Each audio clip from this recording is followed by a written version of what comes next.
Welcome back, students. Today I have come with 2023 GS Indian Society, that is from paper 1 questions. I'll be discussing the question number 8, right?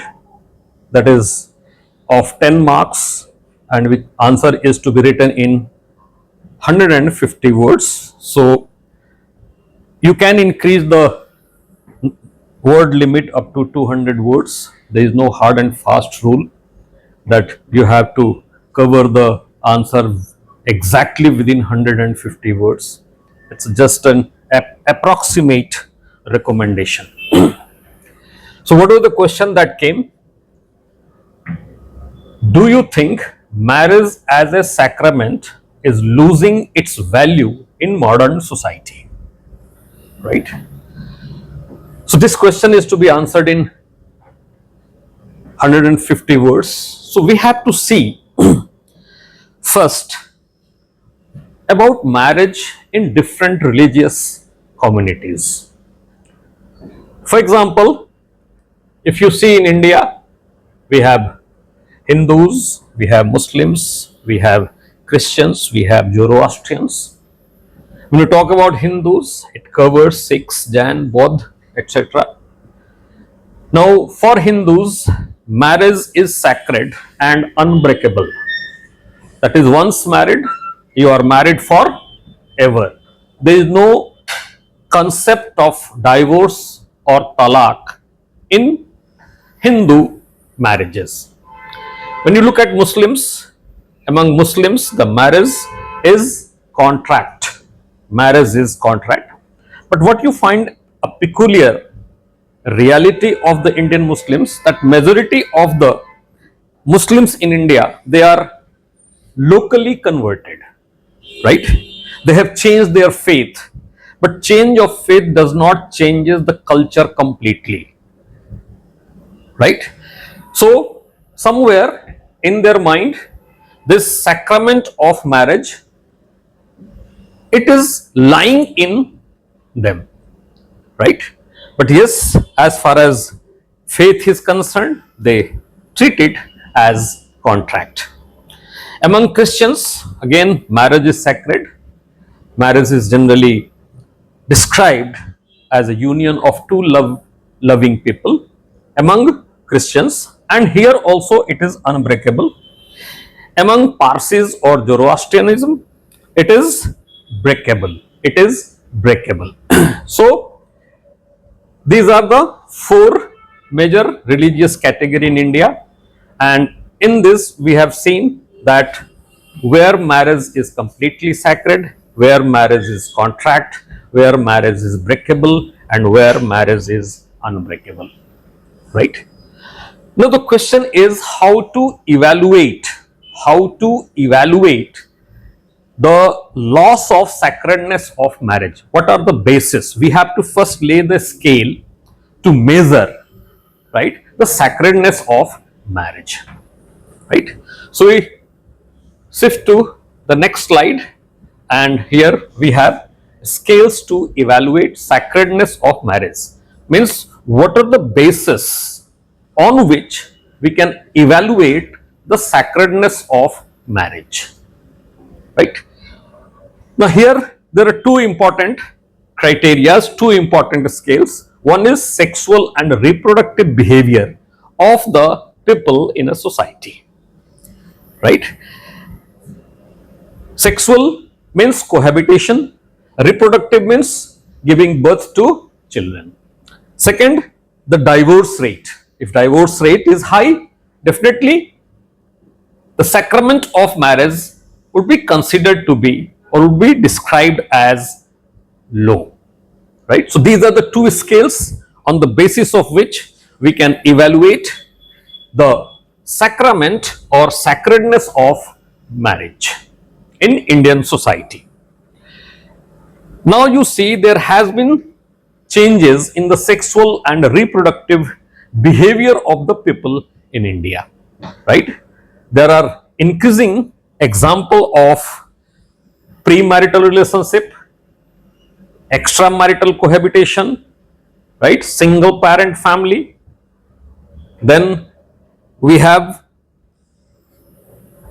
children out of wedlock, right? Etc. etc. So we see that why this sexual and reproductive behavior is changing, right? You can see this slide. We are starting a sociology batch. I'll be teaching from 8th June 2026, meant for the mains 2027. So those willing to join it, they can join it. It is available both online as well as offline, right? The details are given in the link in the YouTube video. Now we come to our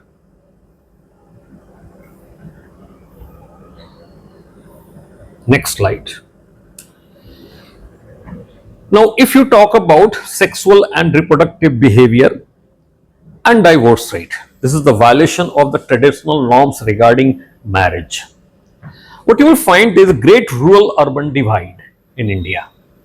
In rural area, the incidences of violation of the traditional rules of marriage will be very less, will not come across a large number of, means they are exceptions.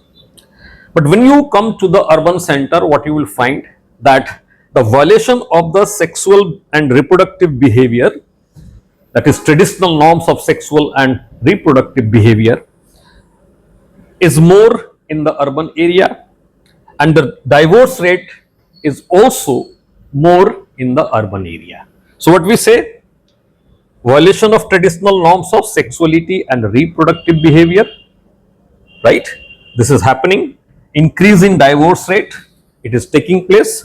But these things, these behaviors are observed mainly in urban areas and exceptionally in rural areas, right? So what we can say, if we have to come to the conclusion that marriage is losing its sacrament, which will come later on, will conclude later on, what we find, that this is an urban phenomenon, not a rural phenomenon.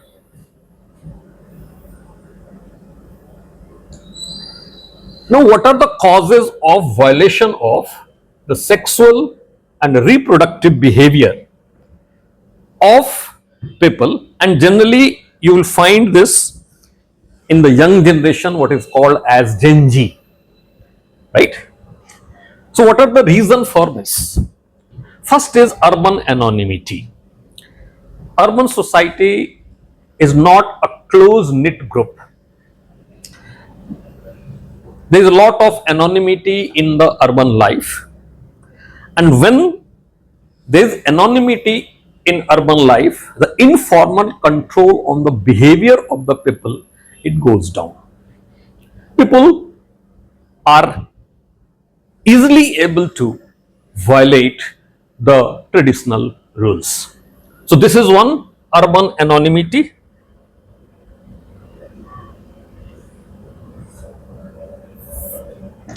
Second is loss of family and community control. Youth, they migrate to urban centers, they work at distance from their native places, they are quite at distance from their community, from their family. As a result, the family and community loses control over the individual. When a person migrates from a rural area or a small town to a large urban center, metropolitan center like Delhi, Mumbai, Kolkata, Chennai, Bengaluru, etc., then what you find, people, they stay alone and they are not under the control of the family, right? So what happens, loss of family and community control, it takes place, and that's why there is a violation of the sexual behavior. Career orientation and delayed age at marriage. Now, modern youth is highly aspirational. We are living in a highly materialistic and consumerist world, right? We are quite ambitious, and marriage is considered as a liability because marriage results in reproduction and children, they need time of the parents, right? So there is generally this perception that marriage brings a lot of responsibility and marriage is taken as a liability. It's an obstruction in the career growth, right? So what happens? Now marriage can be delayed, but as far as the biological urge of cohabitation is concerned, it cannot be delayed, right? Now already we have two existing conditions where it provides opportunity to have sexual relationship before marriage. So career orientation and delayed age at marriage, this also results in sexual relationship outside the marital bond. Next is disinterest in committed relationship. This is very well related with this, that people are, today's youth, they live life in present, right? They are very less future oriented in that sense as far as the enjoyment is concerned, right? They don't want to take responsibility. They don't want to bind themselves into any specific relationship. They don't want to bind themselves in any sacred commitment, etc. As a result, what happens? Sexual relationship takes place, like you will find live-in relationship is increasing. Without live-in relationship was, it's a contract where people live together, have sexual cohabitation, but there is no responsibility towards each other. Next is impact of Western culture. Now, internet, the digital technology, the digital universe, it has brought West and India in close contact with each other. And urban people, in fact rural people, are also highly influenced by the Western culture.